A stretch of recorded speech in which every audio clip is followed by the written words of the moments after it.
자, 이번 시간은 여러분, 지난 시간에 이어서 90페이지부터 우리 살펴보도록 할게요. 자, 지난 시간에 우리 부가가치세법에 대해서 사업자 등록하는 것까지 정리를 해봤는데요. 자, 이제 좀 더 본격적으로 제2절 부가가치세의 과세 대상을 좀 자세히 알아보겠습니다. 부가가치세의 과세 대상. 자, 우리가 부가가치세는 일반 소비세, 모든 소비에 대해서 과세한다 그랬습니다. 면세, 일부 면세를 제외하고는. 자, 그러면 과연 그런 것이냐? 자, 그러면 먼저 우리가 과세 대상을 1. 재화, 2. 용역 이렇게 구분을 하거든요. 재화와 용역의 공급에 대해서 과세를 하는 거예요. 그러면 우리가 재화라고 하는 것은 부가가치세법에서 어떻게 정의하고 있느냐? 재화의 정의를 한번 보시죠.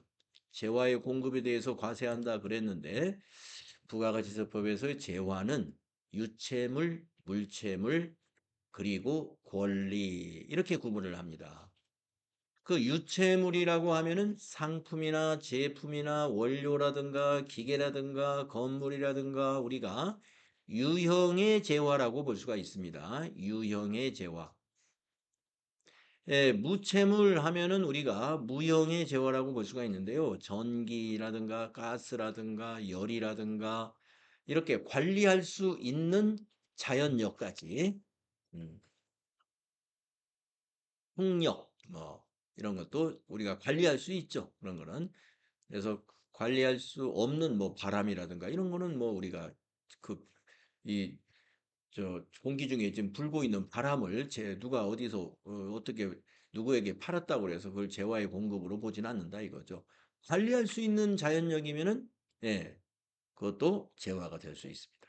자, 그래서 유체물, 무체물 이렇게 구분하고요. 또 권리로서는 무형의 자산들이죠. 이것도 광업권, 특허권, 저작권, 예, 이런 물건 외에 재산적 가치가 있는 권리를 말합니다. 우리 재산적 가치가 있는 거 그런 권리 많이 있죠. 콘도 사용권이라든가 이런 것도 다 재화에 해당이 됩니다. 자, 근데 재화에서 그러면 여러분 뭐가 관심 있는 것 중에 빠져 있느냐? 부가가치세 과세가 안 되는 것이 지금 재화에 안 보이는 게 있어요. 유가증권이 안 보여요. 유가증권. 음. 주식이나 채권 같은 거. 예, 주식이나 채권. 뭐, 하나로, 이마트 상품권이라든가, 신세계 상품권, 또는 뭐, 하나로마트 상품권, 이런 거는 여기 권리나 무채물에도 안 나오죠. 네, 그래서 우리는 상품권이라든가 또는 유가증권, 주식이나 채권은 부가가치세법상 재화가 아닙니다. 네. 자, 그래서 부가가치세법상 재화로 정의되어 있는 거, 그것을 공급에 대해서 과세하는 거예요. 그것의 공급에 대해서. 그러니까 여러분들이 주식을 팔았다고 그래서 거기에 주식을 판매한 자와 공급받은 자, 이거 따져가지고 누가 부가세 신고했다는 얘기 들어본 적이 없지 않습니까? 예. 그래서 부가가치세하고는 그런 건 관련이 없습니다. 다음에 공급이란 무엇이냐? 공급이라는 거. 우리가 공급에 대해서 과세를 한다고 그랬는데 공급이라는 것은 계약이나 법률상으로 그 원인에 따라서 재화를 인도하거나 양도하는 것을 공급이라고 그래요. 결론적으로 재화를 인도하거나 양도하는 것을 공급이라고 합니다. 재화를 인도하거나 양도하는 것. 자, 그러면 재화의 일반적인 공급을 한번 보겠습니다. 재화의 일반적인 공급, 매매하는 경우, 공급이라고 봐요. 매매하는 거. 현금 판매, 외상 판매, 할부 판매, 여러 가지 조건의 판매, 예, 어, 조건들이 있죠. 모두 매매 거래, 공급으로 봅니다. 가공 거래도 공급으로 봅니다. 가공 거래. 예. 그래서 가공 거래가 재화의 공급일 때가 있고요. 용역의 공급일 때가 있어요. 예, 가공 거래가 여기서는 지금 우리 재화의 공급에 대한 그 정리를 하기 때문에 이 가공이라는 거에는 재화도 있고 용역도 있다고 예, 알고 계십시오. 그래서 가공 거래에서 재화일 때는요. 자기가 자기라는 건 공급하는 자를 말해요. 공급하는 자가 주요 자재의 전부나 일부를 부담하고 상대방으로부터 인도받은 재화를 가공해서 새로운 재화를 만드는 가공 계약에 따른 재화의 양도를 말합니다. 예.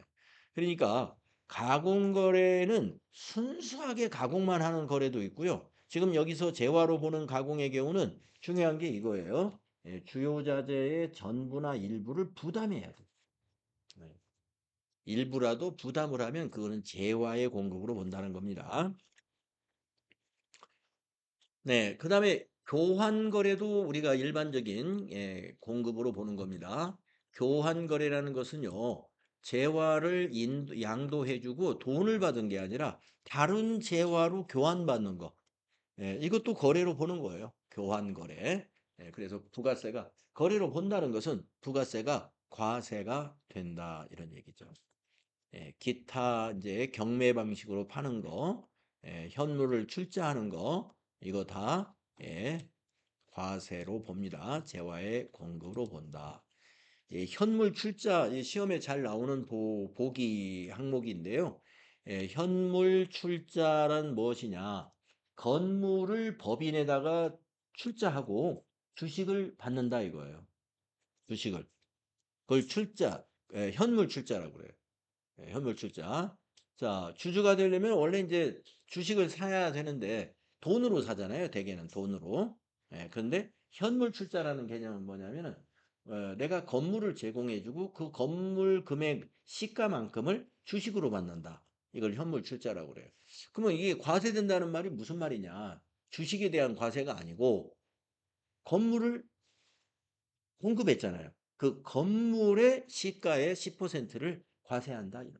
예. 건물을 상대방 법인에다가 주었으니까 그것을 공급으로 보고 그 건물의 매각에 대해서 과세한다 이런 얘기입니다. 그래서 현물 출자는 과세다 하는 거 조금 기억을 해주시면 좋겠어요. 자, 이런 것이 이제 일반적인 공급이라고 합니다. 그런데 밑에 보시면은 특수한 재화의 공급이라고 나와요. 이 특수한 재화의 공급을 다른 말로 간주 공급이라고도 하니까요. 이 용어도 함께 기억해 주겠습니다. 특수한 공급을 다른 말로요. 간주 공급. 간주.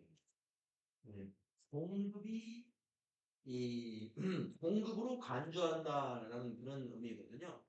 이제 간주 공급이라는 것을 우리 지금 교과서에서는 특수한 공급이라고 표현을 하더라고요. 언어를 좀 순화하는 그런 의도인 것 같아요.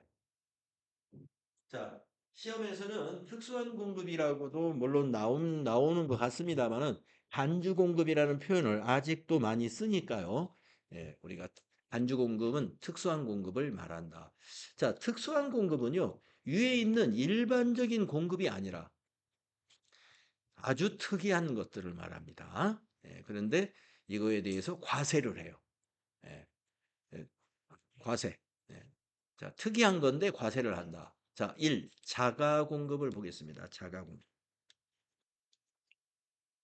자가 공급이라는 건 자기가 자기에게 공급한다는 그런 의미를 갖고 있어요. 예. 근데 이제 자가 공급의 경우에 여기 이 세 가지가 해당이 됩니다.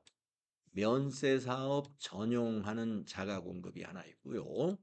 두 번째는 에, 이 개별 소비세 자동차 구입 및 유지의 임차, 영업용 승용차와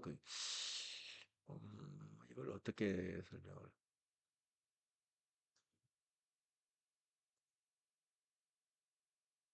어,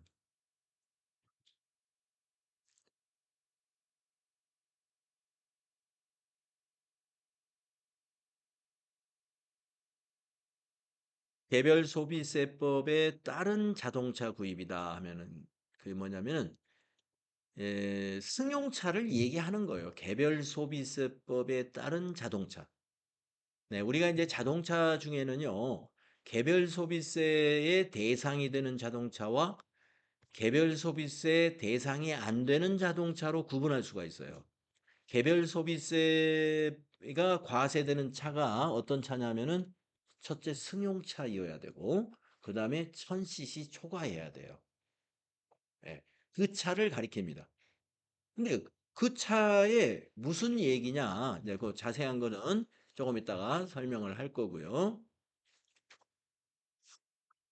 예. 요 개별 소비세 과세되는 자동차와 관련된 자가 공급이라는 게 하나 있다. 예, 요 설명은 조금 이따 하고. 그 다음에 또 특수한 공급 중에 자가 공급의 또 하나의 경우가 타사업장 반출이에요. 네, 타사업장 반출. 예, 자가 공급이 유형이 세 가지가 있다. 예, 자가 공급. 자가 공급이라는 것은 자기가 자기에게 공급한 거다. 예. 그런데 과세를 한다 이거예요. 예. 우리가 일반적으로 공급이라는 것은 A라는 사업자가 B라는 사업자에게 판매하는 것을 공급이라고 하잖아요. 근데 이건 판매가 아닙니다. 예, A라는 사업자가 그 사업장 내에서 용도를 다르게 한 거예요. 예, 용도를 다르게 하거나 맨 밑에 거는 다른 사업장으로 이동한 거예요. 다른 사업장으로 이동. 자, 그래서 여기에도 부가세가 과세된다는 걸 우리가 알아야 된다 이거죠. 자, 첫째, 면세사업 전용. 예, 면세사업 전용. 내용을 읽어보면요. 자기의 과세 사업과 관련해 가지고 생산했거나 아니면 매입한 재화를 자기의 면세 사업을 위하여 사용하거나 소비하는 것은 과세한다. 재화의 공급으로 본다. 무슨 말인지 알아들었을까요? 이거는 겸용사업자의 경우에 이런 일이 있을 수 있어요. 그러면 겸용사업자라는 것은 부가가치세법에서 어떤 사업자를 겸용이라고 하냐면은 면세 사업하고 과세 사업을 같이 하는 사업자를 말해. 면세 사업하고 과세 사업을 같이 하는 사업자. 아, 그러면 이제 제가 지금 면세 사업자예요. 제가 면세 사업자. 학원을 해요. 지금 여기가 지금 컴퓨터 학원이네요. 학원을 하는데 제가 만약에 과세 사업으로 컴퓨터 매매업을 하나 더 한다고 한번 생각을 해보겠습니다. 컴퓨터 매매업을 예, 저쪽 옆에 저 복도 건너편에는 예, 제가 매장을 하나 냈어요. 그래가지고 삼성 컴퓨터 있나요? 네, 삼성 컴퓨터 있죠? 삼성 컴퓨터 대리점을 하나 제가 예, 옆에다가 하나 냈고 또 이 복도 건너편에는 지금 상하탑 학원을 가지고 이제 학원을 하고 있습니다. 자, 그러면 상하탑 학원에도 컴퓨터가 필요하고 또 저기 삼성 대리점에서도 또 컴퓨터를 필요로 하죠. 자, 삼성 대리점에 있는 컴퓨터는 판매를 해야 될 컴퓨터고 여기 학원에 있는 컴퓨터는 교육장에 쓰는 컴퓨터입니다. 자, 제가 학원에서 쓸 컴퓨터를 만약에 다른 매장에서 사왔다. 그러면 이 학원에서 쓰는 컴퓨터의 매입세액은 매입세액 공제를 못 받아요. 왜냐하면 이건 면세 사업이니까. 네. 내가 최종 소비자가 되는 거예요. 여러분 부가가치세는 최종 소비자가 부담하는 거예요. 면세 사업자는 항상 최종 소비자예요. 사업자지만 소비자인 거예요. 예, 부가가치세에서는. 그러니까 자기가 마지막 소비자입니다. 공제받을 수 없어요. 자, 그런데 저쪽 복도 건너편에 내가 운영하고 있는 그 컴퓨터 대리점은 판매용이라며 과세 사업이라며 거기는 과세 사업. 그래서 삼성전자에서 만약에 컴퓨터를 사왔어요. 예, 사올 때 거기 매입세액은 공제를 받을 수 있어요. 왜냐면은 제가 거기서 컴퓨터를 팔아가지고 매출세액을 발생해가지고 그 매출세액에서 매입세액 빼가지고 신고 납부하는 게 그게 과세사업자의 전 단계 세액공제 납부 방법이란 말이죠. 자, 그러면 이제 생각을 한번 해봅시다. 여기 이제 학원을 제가 머리를 쓴다 그래가지고 가만히 보니까 학원용으로 사니까 매입세 공제를 못 받아요. 네. 그래가지고 제가 매장에서 판매용으로 전부 사요. 예. 학원에 필요한 건데 그냥 매장에서 판매용으로 다 삽니다. 예, 사가지고 그저 거기에서 갖다가 여기다 쓰는 거예요. 예. 그러면 어 저는 매입세 공제를 저 매장에서 매입세 공제 받고 또 쓱 갖다가 여기다 놓고 이제 컴퓨터 교체해서 교육용으로 쓴다 하면은 될까요? 예. 세금 절약해가지고 이야 기가 막힌 절세를 했구나. 네 아이디어 참 좋구나. 안 됩니다. 네, 안 돼요. 예. 나중에 재고 관리에서 빵꾸가 나게 돼 있어요. 판매로 잡아야 되는데 여기서 내가 소비했으니 판매로 안 잡혔을 거 아니에요? 예. 판매로 안 잡혔었겠죠? 예. 판매로 안 잡으면 안 돼요. 예. 네.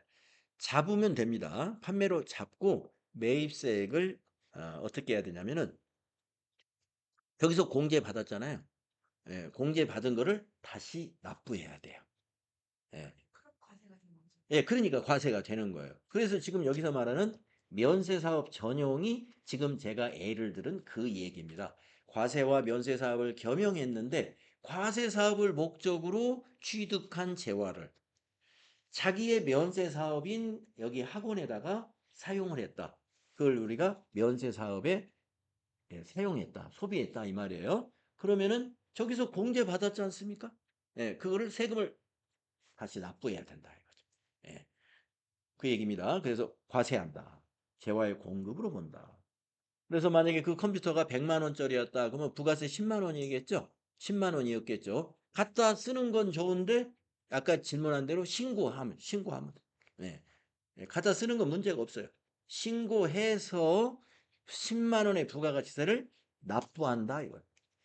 자기가 자기한테 예, 예, 그렇습니다. 자기가 자기에게 공급한 걸로 보는 거예요. 판매한 걸로 보는 거예요. 예. 자, 그것이 자가공급의 첫 번째 사례입니다. 예, 두 번째 사례가 또 뭐냐면 이것도 약간 복잡한 건데 자동차를 말이죠. 개별 소비세가 과세되는 자동차면 승용차란 말이에요. 예. 승용차를 여기 설명이 여기 있네. 여기. 자, 과세 사업을 위해서 생산 취득한 재화를 제1조 2항 3호에 따른 자동차 구입 유지 및 임차. 여기 제1조 2항 3호가 개별 소비세 과세되는 승용차를 말하는 거예요. 네. 그거의 구입이나 유지나 임차를 위하여 사용하면은 재화의 공급으로 본다. 비영업, 가로 속에 있네. 핵심적인 게. 비영업용으로 사용하면 예, 비영업용으로 사용하면 이렇게 이해를 하면 되겠습니다. 자, 요 두 번째 자가공급은요. 업종이 딱 정해져 있어요. 운수업, 자동차 임대업, 자동차 운전업, 자동차 판매업, 예, 승용차 가지고 영업하는 업종을 생각하면 돼요. 승용차를 가지고 영업을 하는 업종. 자, 렌트카 회사 승용차 빌려주고 있죠. 그 과세사업자예요. 과세사업자, 렌트카 회사. 그 다음에 택시 회사, 승용차 가지고 돈 그 영업하고 있죠. 예, 과세사업자예요. 네. 또 자동차 운전학원. 제가 학원 중에서 과세사업자가 두 가지가 있다고 그랬어요. 운전학원하고 그 댄스학원하고 이런 데가 이제 과세사업자예요. 그러면 에, 운전학원의 그 승용차 그거 영업하는 거예요. 영업하는 거. 자, 보세요. 그런데 자, 렌트카 회사든 이런 자동차 운전학원이든 또는 택시 이런 운수업이든 간에 영업을 하겠다고 승용차를 샀단 말이에요. 예를 들어서 현대자동차 소나타를 영업용으로 샀어요. 그럼 매입세 공제를 해준단 말이에요. 과세 사업이니까. 예, 영업용이기 때문에. 근데 그걸 영업용으로 쓰지 않고 업무용으로 쓴다. 개인용이나 업무용이랑 거의 비슷해요. 예. 사장님 업무용, 예. 부장님 업무용. 업무용 승용차다. 업무용 승용차는 영업용이 아닙니다. 예. 업무용 승용차로 샀으면요. 매입세 공제받으면 안 돼요. 네, 그런데 처음에 야, 이거 업무용 승용차로 발주를 하면은 뭐 매입세 공제 못 받지. 예, 이런 생각에 예, 우리 이거 영업용으로 전부 이번에 영업용 살 때 업무용 끼워서 사자. 뭐 이런 생각으로 이게 사가지고 한 대를 업무용으로 썼다고 봅시다. 그렇게 하면 안 됩니다. 만약에 어쩌다가 그렇게 하게 됐다. 그러면은 신고해야 돼요. 그래서 매입세 공제 받은 거 아까 면세 사업에 전용하는 것과 마찬가지로 부가세를 납부해 주면 돼요. 예. 뭐 영업도 안 되는데 뭐 우리가 자동차 운전하고 있는데 갑자기 운전학원에 수강생들이 많이 줄었어요. 그래서 영업도 안 되니까 아니 사장님 업무용으로 이거 한 대 쓰고 네 우리 부장님도 업무용으로 한 대 씁시다 해가지고 그걸 바꿔서 쓰는 건 괜찮은데 부가가치세법에서는 세금을 공제받았으니까 다시 납부해라 이거예요. 이것이 조금 두 번에 있는 개별 소비세 과세 따른 이겁니다. 비영업용 소형 승용차와 그 유지를 위하여 사용하게 되는 경우. 예. 자, 자동차를 가지고 영업하는 업종에 이런 일이 있을 수 있어요. 자, 그다음에 자가 공급의 유형이 이제 마지막으로 타사업장 반출이에요. 반출. 판매가 아니라 매출이 아니고 매출이라는 건 정상적으로 우리가 다른 사업자에게 판매해야 그게 매출이죠. 매출액으로 올라가잖아요. 매출액으로. 근데 반출이라는 것은 이동한 거예요. 이동. 이동한 거 매출이 아니에요. 실제로 매출로 안 잡힙니다. 이동한 거는. 그런데 부가가치세는 내야 돼요. 부가가치세는 냅니다. 네. 네. 자, 타사업장 반출. 이게 부가가치세가 과세가 되기 때문에 아까 앞에서 자, 하치장은 사업장이에요, 아니에요? 아닙니다. 그러니까 하치장으로 옮기는 건 타사업장 반출이 아니에요. 부가가치세 과세 대상이 아니다 이 말입니다. 물류창고로 싣고 가는 거. 예. 여기서 이제 타사업장이란 말이에요. 타사업장. 부가가치세법에서 사업장은 직매장, 판매를 하는 곳이나 생산을 하는 곳이 거기가 사업장이에요. 그런 예가 되겠네요. 만약에 뭐 고구마 예를 들면 고구마를 생산을 했는데 그거를 그 가공해가지고 과자를 만들기 위해서 반출하면 거기에 대한 세금을 내야 된다는 얘기인 거죠. 그렇게 얘기되는. 고구마를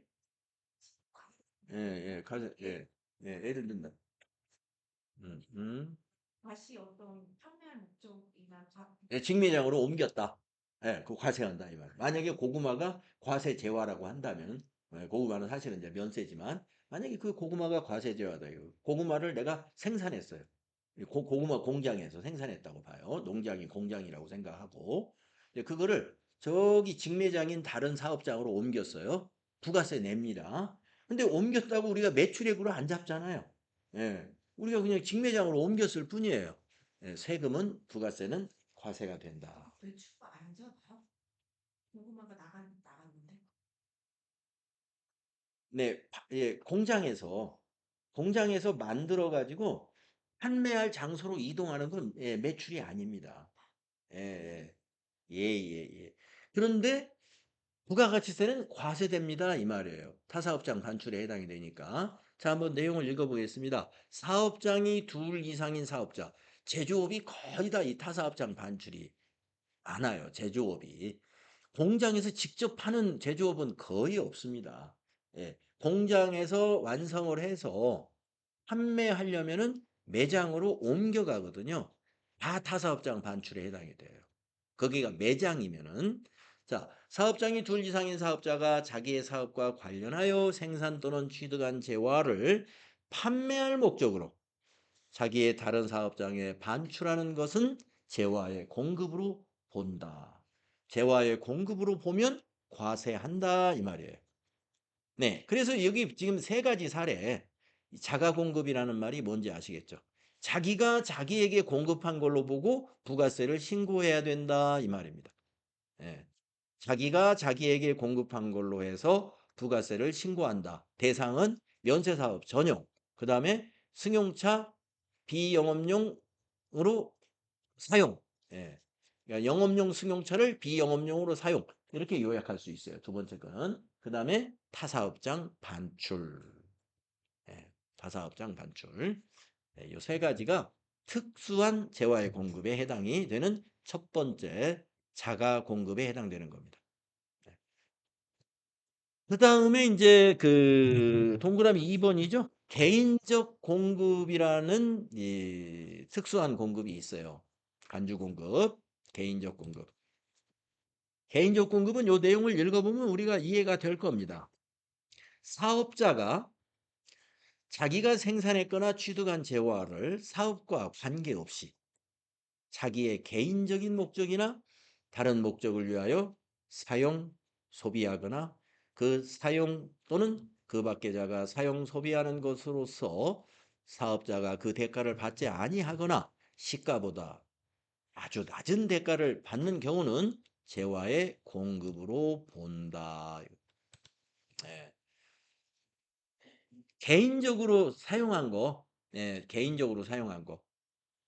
과세 사업을 위해서 생산했거나 그 구매했단 말이에요.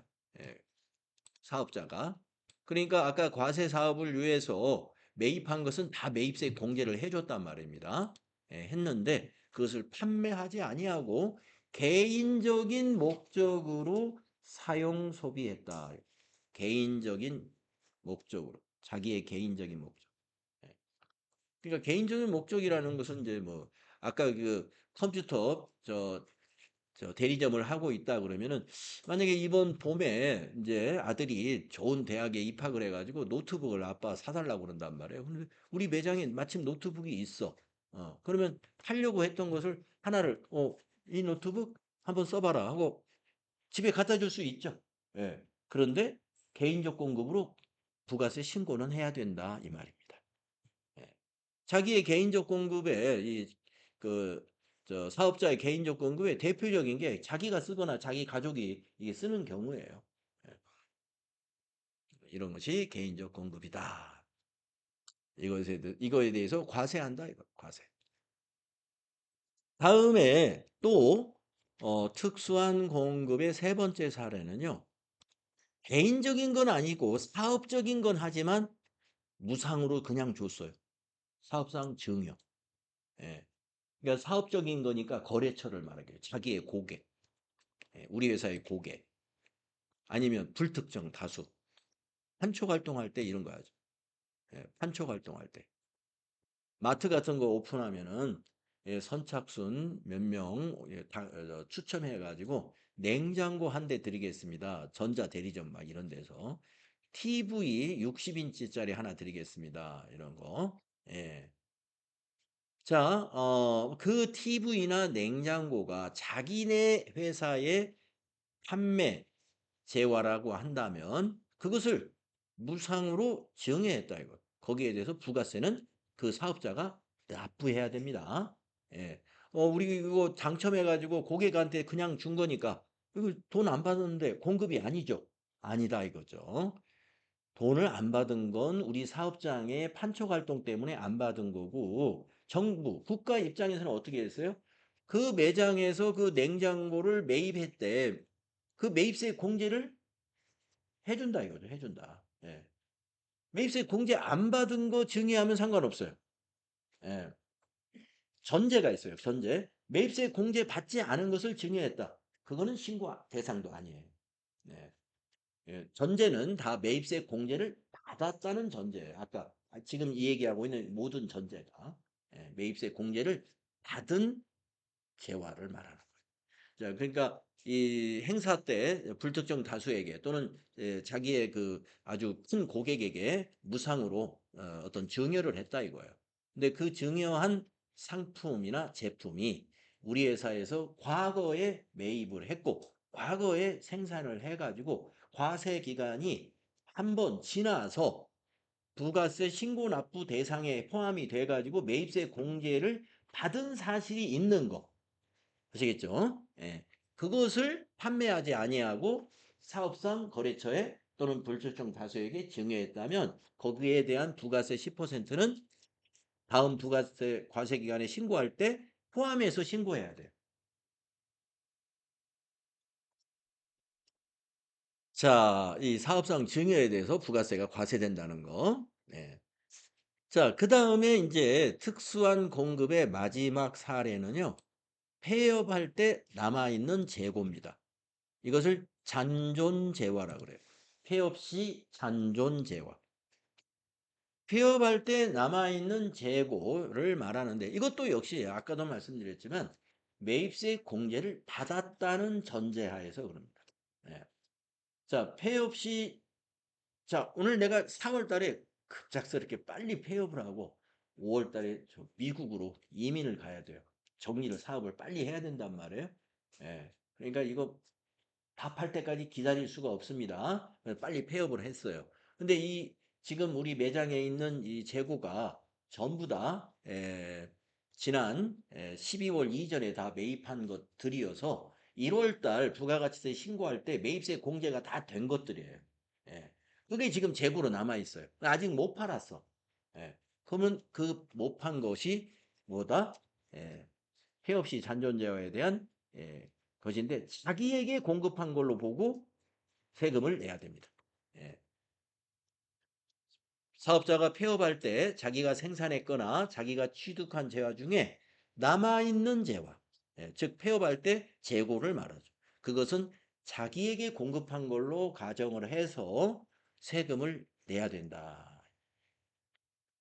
다만 폐업은 겨우 그렇지만 이 뭡니까? 사업을 양수, 양도, 사업을 넘기는 것은 해당이 없어요. 사업을 넘기는 것은 인수받는 사업자가 팔아서 부가세 신고를 하는 것이기 때문에 그것은 폐업이 아니에요. 그것은 양수양도이지 폐업은 아니다. 폐업은 말 그대로 이제 남아있는 재고 다 있는 상태에서 사업을 끝내는 거거든요. 그것은 부가세를 내야 돼요. 예. 만약에 5천만 원어치 재고가 있었다 그러면 부가세 500만 원을 내야 된다는 거죠. 부가세 500만 원 낸다. 자, 이런 네 가지를 보면은요. 전부 다 뭐예요? 아주 특수한 것들이죠. 특수한 것들. 그래서 이것을 우리가 부가가치세법에서 간주공급이라고 불러요. 간주공급. 이 간주공급은 애매모호한 공급이다 보니까 사업자들이 잘못하면 빼먹고 해요. 예. 그러니까 일부러 그런 건 아닌데 몰라서 빼먹고 신고를 안 한 경우도 있다 이거예요. 간주 공급에 대해서. 그러니까 잘 아는 사람들은 이거 빠뜨리지 않고 잘 신고하겠죠. 네, 간주 공급 네 가지 유형이었습니다. 네네. 그 제가 세금을 내야 되는 건데 예. 그러면은 그 재화 공급 그 가액을 얼마를 잡아야 될지 시가로 봅니다. 시가 예, 예, 예. 매입가로 신고하는 것이 아니고, 시가. 예. 내용은 뭐 뭐가 못하잖아. 네. 간주 공급 시 이 대상 금액, 과세 표준을 뭘로 봐야 되느냐 지금 그 얘기란 말이에요. 시가로 해야 돼요. 시가로. 왜 그러냐면 우리가 이 부가가치세라는 건 부가가치에 대해서 과세를 하는 거기 때문에 매입세액보다는 매출세액이 항상 많은 거거든요. 그러니까 만약에 냉장고를 200만 원에 공장에서 사왔다고 한다면 그게 원가가 되고 그것을 소매점이나 도매점에서 팔 때 230만 원에 만약에 판다. 그러면 그게 시가인 겁니다. 그래서 내가 그 폐업 시 잔존재화를 신고할 때는 과세 표준을 230만 원으로 해서 23만 원의 부가세를 신고를 해줘야 돼요. 사원 가격으로 신고하면은 같아지잖아요. 매입세액하고 저 매출세액이 같아지죠. 부가가치세가 아닌 거죠, 그러면. 그래서 모든 부가가치세 신고는 실제로 거래가 일어났으면 판매된 매가를 과세표준으로 해서 그게 과세표준, 그것이 기준이 되는 거고 실제로 판매가 일어난 게 아니에요. 지금처럼 이런 경우, 이런 특수한 공급의 경우는 전부 다 기준이 시가 기준이다. 시가 기준. 네, 다음에 재화의 공급으로 보지 않는 경우가 있습니다. 재화의 공급으로 보지 않는 경우. 예, 이거는 이제 시험 때문에 이렇게 정리를 해 놓은 거예요. 자, 질권 저당권. 질권 저당권보다는 시험에서 보기에 나오는 건 양도담보 목적으로 제공했다. 이게 많이 나오는 것 같아요. 담보 목적. 양도담보나 뭐 담보나 같은 거가요. 담보 목적으로 제공했다. 우리 회사가 전자제품 도소매업인데, 우리 회사가 이제 좀 돈을 빌리려고 하다 보니 은행에서 뭔가 담보를 해라. 근데 우리 부동산이 없어. 대표자가. 또 회사도 부동산이 없어. 그래가지고 어쩔 수 없이 장사가 잘 안 되니까 재고자산, 우리 뭐 냉장고를 담보로 해가지고 돈을 급하게 빌렸어요. 그러면 그 담보 제공한 거에 대해서 부가세가 과세될 수 있을까요? 없어야 되겠죠. 그래서 이런 질권이나 저당권을 설정한다든가 담보를 제공한 거 이런 것은 공급으로 보지 않는다. 즉 과세되지 않는다 이 말입니다. 판매가 아니니까요. 그다음에 두 번째 거 아까 이 얘기한 거네요. 사업에 관한 모든 권리와 의무를 포괄적으로 승계하는 사업의 양도에 대해서도 부가세가 과세되지 않습니다. 사업의 양도는 우리가 공급으로 보지 않는다. 그 사업의 양도 안에 재고자산이 있다 하더라도 공급으로 보지 않는다. 자, 그 다음에 조세물납도 과세, 공급으로 보지 않습니다. 이것을 여러분 뭐하고 구분해야 되냐면요. 이 현물 출자, 아까 앞에서 우리 현물 출자 나왔었죠. 재화의 공급에 현물 출자 한번 나왔어요. 특수한 재화의 공급 말고 일반적인 공급에 경매, 뭐 현물 출자 이런 거 나왔습니다. 현물 출자는 과세예요. 현물 출자. 현물 출자가 뭐였죠? 건물을 제공하고 주식을 받는다 이거예요. 그러면 그 건물을 판매한 걸로 간주하고 건물 그 주식 받은 가격의 10%, 건물을 제공하고 주식을 10억 원어치를 받았다 그러면 10억 원의 10% 1억 원이죠. 1억 원을 부가세로 납부한다 이 말이에요. 그게 현물 출자입니다. 그러나 조세물납은 과세하지 않는다. 조세물납은 뭐냐면 건물로 세금을 납부했다는 뜻이에요. 물납. 조세가 이제 세금이잖아요. 물납. 물품으로 납부했다. 건물로 세금을 냈다. 이게 이제 일반 부가가치세나 소득세 같은 이런 세금을 건물로 낼 수는 없어요. 그러나 이제 그 증여세라든가요. 증여세, 상속세 이런 세금들은 물납을 받아줍니다. 그러니까 일부 세금에 물납이 가능한 세금이 있어요. 자, 그런데 이 조세 물납의 대상이 과세제화라고 한다면, 즉 건물 같은 거 과세지 않습니까? 세금을 내기 위해서 건물을 제공했어요. 그러면 그 건물의 만약에 세금 가액이 그게 10억 원이었다. 아까처럼 10억 원이었다. 그러면은 부가세 10%, 1억 원 세금 내야 됩니다. 조세물납은. 아니. 조세물납은 세금이 없다. 다시. 조세물납은 공급으로 보지 않습니다. 하지만 현물 출자는 공급으로 본다. 자, 그래서 공급으로 보지 않는 사례가 이렇게 있는 것은요. 이런 부분이 시험에 언급이 되기 때문에 나온 거예요. 담보의 목적, 사업의 양도, 조세물납은 공급이 아니다. 그 밑에 이제 위에서 우리가 간주 공급 중에서 이 개인적 공급이 있었는데 이 개인적 공급이 참 애매한 것들이 있단 말이에요. 그래서 밑에 보시면은요. 우리가 개인적 공급 중에서 공급으로 보지 않는 것을 이렇게 정리를 해 놨습니다. 개인적 공급 중에서 공급으로 보지 않는 것. 자, 자기의 다른 사업장에서 원료 자재 등으로 사용하거나 소비하기 위해서 반출했다. 판매 목적이 아니고 원료로 쓰려고. 다음에 자기 사업장의 기술 개발을 위해서 시험용으로 사용했다. 시험용으로. 이것도 과세가 아닙니다. 원료로 사용하거나 시험용으로 사용하거나. 또 수선비를 대체했어요. 수선비 등을 대체하기 위해서 그러니까 이제 부품으로 쓰려고 가지고 갔다. 부품으로. 예. 또 사후 무료 서비스. 네. 그냥 그 물품을 1대1 교환해 주는. 예. 이런 경우는 우리가 이 불특정 다수인에게 무상으로 준 거하고는 구분이 된다 이거예요.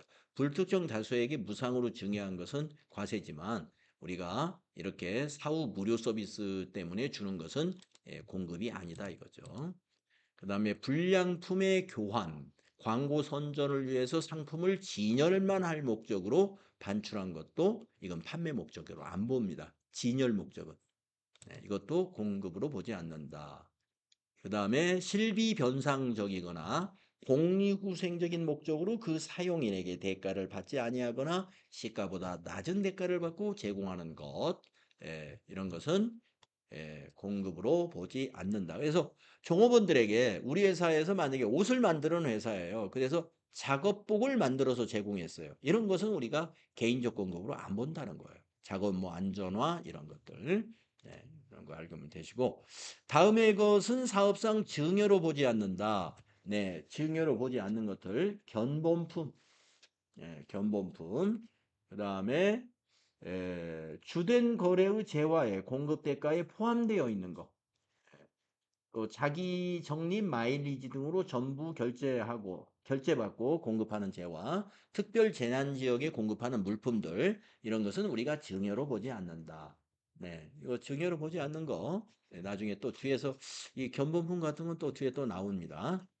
네, 그래서 밑에 추가적인 것까지 좀 몇 가지 정리했습니다. 개인적 공급으로 보지 아니하는 것도 꽤 여러 가지가 있어요. 예, 그래서 이런 것까지 신고할 필요는 없어요. 복리후생 목적으로 쓰는 것들, 이거 중간에 나오죠. 복리후생 목적으로. 이것은 과세하지 않습니다. 공급으로 보지 않는다. 어, 자, 여기까지 해서 우리가 이번 시간에는 재화의 공급을 알아봤는데 내용이 상당히 생각보다 많았어요. 이게 간주 공급 때문에 간주 공급을 이해시키기가 아주 어려워요. 예, 이 특수한 공급에 대해서 여러분에게 설명하기가 상당히 어렵습니다. 그래서 시간을 많이 소비했어요. 자, 다음 시간에는 용역의 공급부터 설명을 다시 드리겠습니다.